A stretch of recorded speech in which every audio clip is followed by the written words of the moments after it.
Hi guys, Happy Gamer here and welcome to another week of my ramblings, where this week is all about villain week. So to start us off, we should pretty much ask the question of what is a villain? Well, different people will probably define a villain a different way, but to me, generally speaking, the villain is the adversary of the sorry about that. In terms of our role-playing games, they're the adversary of the party. In terms of other media, they're the adversary of the hero. But since we have a party of heroes, it doesn't seem right to have them just focus on one. So does that mean that anyone that's adversarious, big word, to the heroes is a villain? Well, not really, because how, well, about that individual who refuses to give the party information, are they a villain? About the town mayor who decides that his town's not gonna take business from the party, he's not really a villain, because he's probably just doing that because maybe he doesn't want his town associating with adventurers. Maybe your particular group of adventurers has got a reputation and he doesn't want his town to have anything to do with that. Maybe it is because of the overall plot. Maybe every time adventurers come round, it means trouble. So he wants to get you in and out of his town as quickly as possible. Or the person who won't give the information, maybe they honestly don't know anything. Maybe they're being threatened about giving the information in some way. So they're not being villainous. They're not deliberately being antagonistic. I suppose that's probably the best way to describe a villain. They're deliberately antagonistic, but not towards the players or the PCs.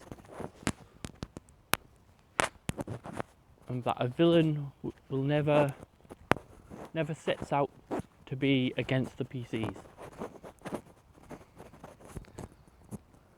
Maybe, well, you could have the odd occasion where the villain is actually out to get the PCs, but be honest, I prefer when the PCs have just kind of got involved.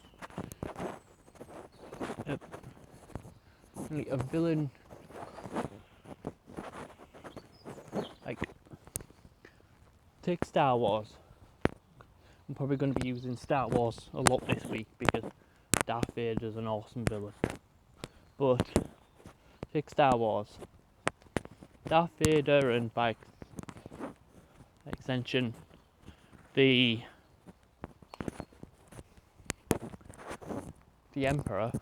So sorry, mind blank there.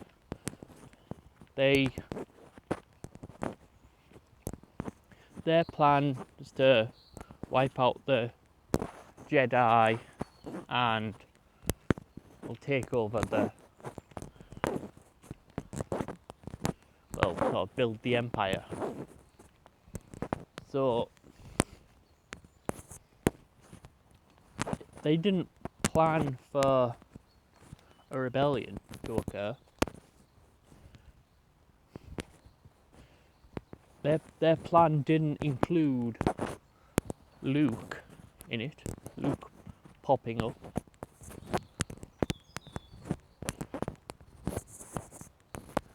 So, but even when the rebellion and Luke did pop up, they still had plans.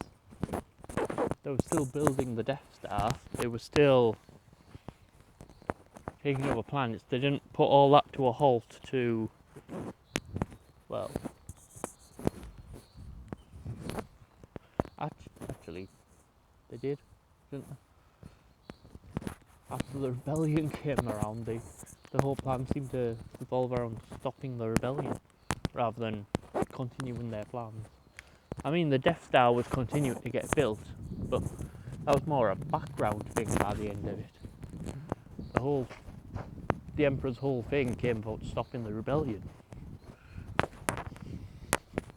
So yeah, ignore everything I've just said. That was a bad example. But generally, the villain should be at least trying to do their plan, even with the PC's involvement. They should be trying to stick as closely to their plan as they can, because that's how they've devised this plan will work, so they're going to stick to it. I've gone slightly off what a villain is, but so we go back to villain is the enemy that, although they may on occasion react to the players, react to what the PCs are doing, they will more often than not, it'll be the PCs reacting to the villain and what they're doing. Whereas your normal little armies, your normal little groups of bandits and that's generally a case of they're coming up, they're only attacking because the PCs are there, so if the PCs weren't there, they wouldn't be attacking. So kind of they're reacting to the PCs being there. That's generally what I see a villain as kind of, you're reacting to what I'm doing. I'm in control of this. You may be there, but you're not. You don't bother me. So now I've finished a bit of a ramble about going off topic and what a villain is. Else discuss before we get into actually creating a villain or talking about the other aspects of villains and villainy is the types of villain there are. What types of villain exist? Because to me there's a few different levels. We'd all like our villains to be the top level villain. To be, well, I'll get to top level in a minute. So first, the lowest level you have are I call the cannon fodder villains. We call them the minions, the servants, whatever. They're the ones that are more often than not if we're going old 80s cartoons, the villain of the week kind of guy. That villain that only shows up for the one episode and then is never seen or heard from again, even if they got away at the end of it. So it's like your troops that are defending a village that they've that they've just took over. They're your cannon fodder, 'cause they are deliberately being antagonistic against the party because the party are trying to come in, but they not really a problem, just kind of a obstacle and a hassle, and they generally don't know anything about the plan, about the big bad's plan. They only know the part they're involved in, the keeping guard of this town,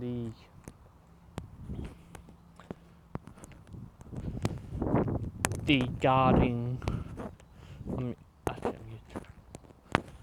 the attacking of this village, the delivery of this item to wherever,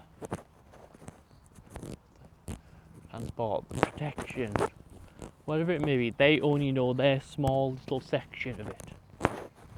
They might know what the other battalion's doing, they might not, but generally this level of villain don't know much more than what they need to know. I keep burping. But then you have the next level of villain to me is kind of the general, the lieutenant level of villain. They're the ones who order the minion, the cannon fodder around. They know a lot more of the plan. They probably don't know it all.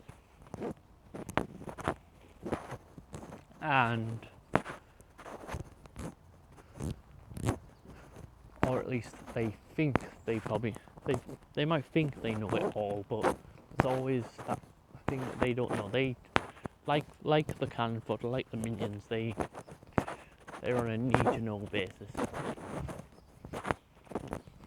And then these villains, they're generally one-off encounters. Like, it's generally just them and a few minions they encounter. They more often than not get away or are recurring enemies because they have more at stake in the plot than the minions. So, I mean, you can kill them off in one encounter.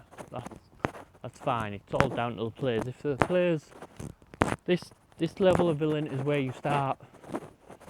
The tactics come into it. If there's an option for escape, they'll escape.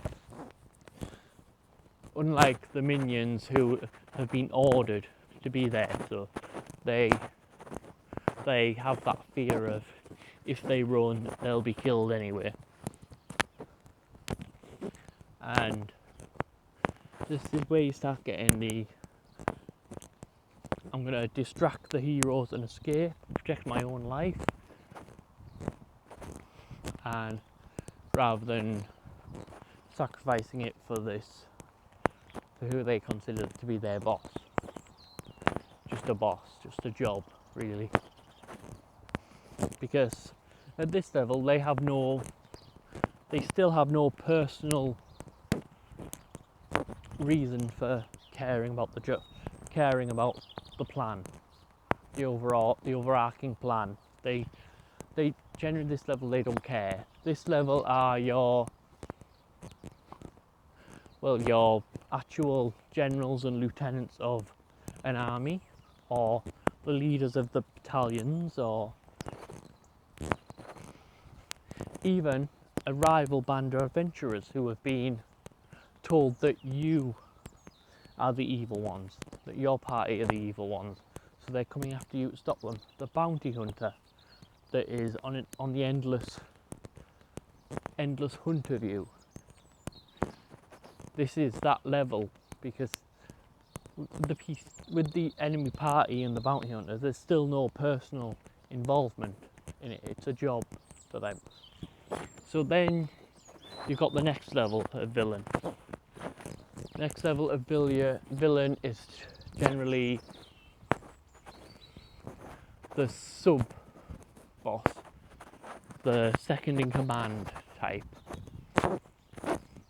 This is when we start getting the personal involvement. He's the second in command for a reason.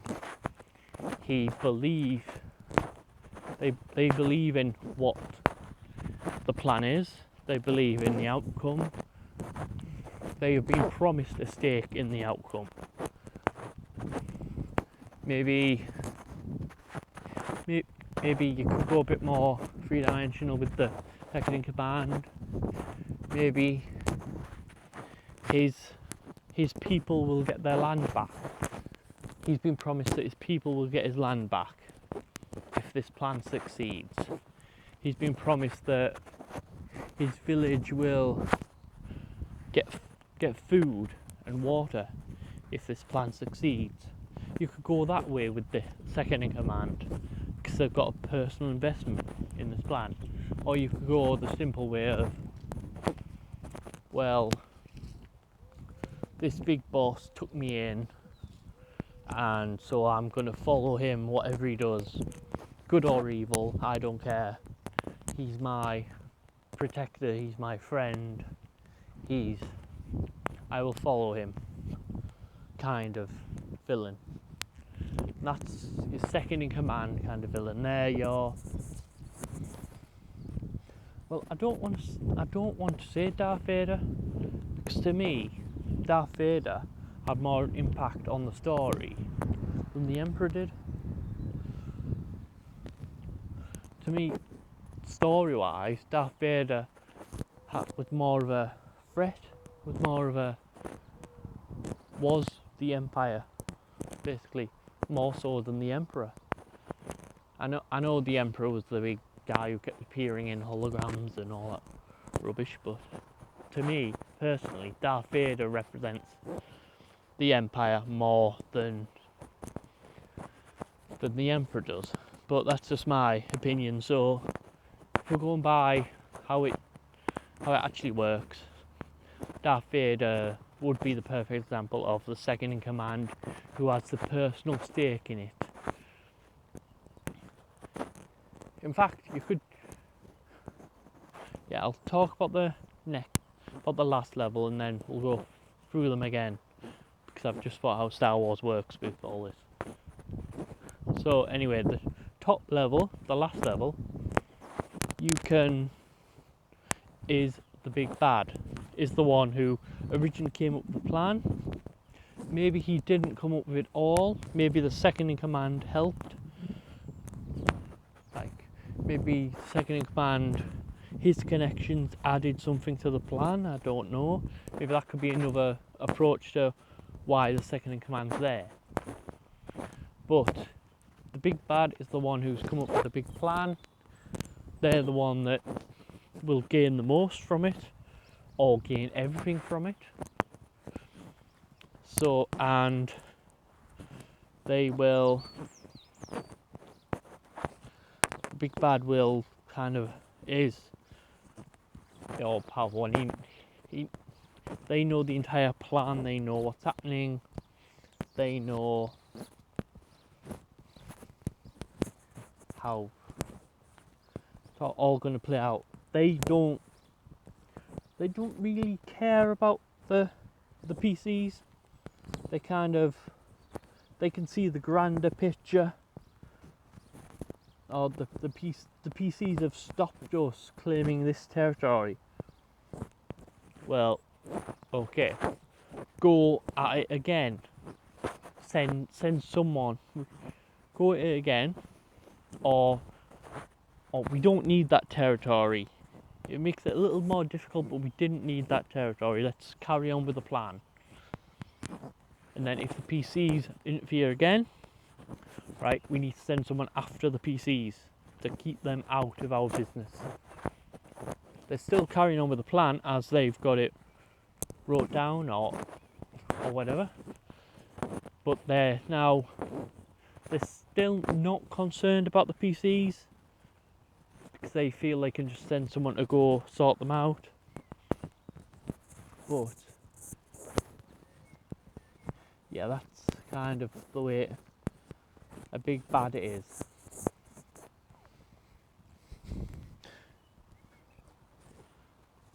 So, a minute, because I just need to just pause in the recording a minute.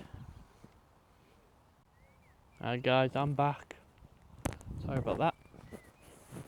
See, not edited, just paused and stopped and started again. That's how I want my videos to be. Anyway, as I was saying, I did say I was going to use Star Wars as an example to go through all the levels of a villain to show you. Now, before I do, I'm just going to mention that you can have more levels of villain between the lowest rank and the highest rank. You can have fewer levels of villain between the lowest rank and the highest rank. It's entirely up to you. I don't know why I'm doing hand movements, you can't see them. But yeah, so Star Wars, using Star Wars, right? The lowest level of villain, the minion, the army guys, the lowest rung who no one cares about. And you're probably all going to know who I'm going to say. Stormtroopers. Stormtroopers. Yeah, please don't hate me for this because I can't remember the names of all the races and creatures, but also the little sand dweller dudes. Someone will correct me in the comments. Little sand dweller people, little scavengers. You could class them as kind of lower level villains as well. But next level up, the leaders, I don't really know. You could have the generals of the stormtroopers,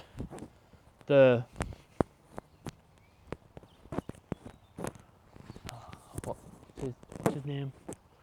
The guy on the Death Star. Yeah, Lord, what's his name? I've lost his name now. But those guys, that guy on the Death Star, for Episode 4 blows up the planet. Him, that guy would be your next level villain because he didn't have a personal stake in it.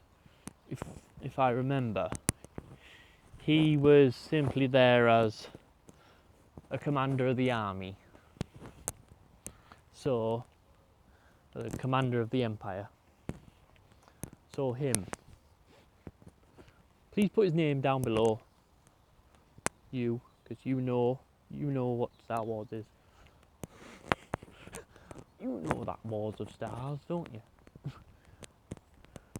Now, next level would be the bounty hunters. Plain and simple. That one. All those bounty hunters that Darth Vader hires. Han Solo, you could put on that level of villain depending on which side you're coming from in the campaign. Because he's not really... He's a for hire guy, so... Well, he starts out like as the for hire guy, so mercenary. So he can even be on that level. Boba Fett, that's the name of a bounty hunter. See, I do know my Star Wars. Right, the next level. Next level is the one that has a personal stake in it, but he's not the boss. The personal stake. I'd say Darth Vader. Definitely Darth Vader because he's not the head of the Empire, but being a Sith, he has a personal connection and stake in the Empire and in the Emperor. I mean, yeah, he doesn't really have a personal stake in the plan. It's more just of his connection to the Emperor. So it's kind of a, whatever the Emperor says is the plan, we're going to go with it. The Emperor's the dude to follow. And obviously, also Obi-Wan is at that level. If we're looking at both sides and we're looking at turning both sides as the villain, Obi-Wan would be at that level because he has a personal interest in the Force, in bringing balance to the Force. He has a connection to Darth Vader, or had a connection to Darth Vader, whichever way you want to look at it. And also, depending on how you want to look at it, because I remember once seeing an interview with Mark Hamill, and he said that instead of the reveal that Darth Vader was Luke's father, on the day of shooting, the reveal was Obi-Wan killed Anakin, which would have made Obi-Wan the villain and would have made my whole sentence back then more relevant. But yeah, so and the next level, the big boss, we can make obviously the Emperor or Yoda. Yoda is a villain. I hate mentor characters because they know everything that's going on yet refuse to tell the hero. I mean, how much easier could have things been if Obi-Wan just told Luke that Darth was his dad, or Leia was his sister, or things like that? I mean, that whole thing could have been avoided. That whole thing that turned out to be quite traumatic for everyone watching could have been avoided. But yeah, that's why I hate mentor characters. That's coming up in a video as well. Mentor characters, villain or hero.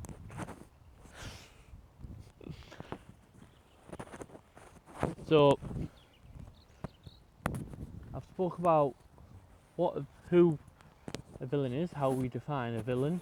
I spoke about the types of villain there are, and now you're just going to have to wait until tomorrow for us to discuss the next stage of how to do a villain. So until then, bye.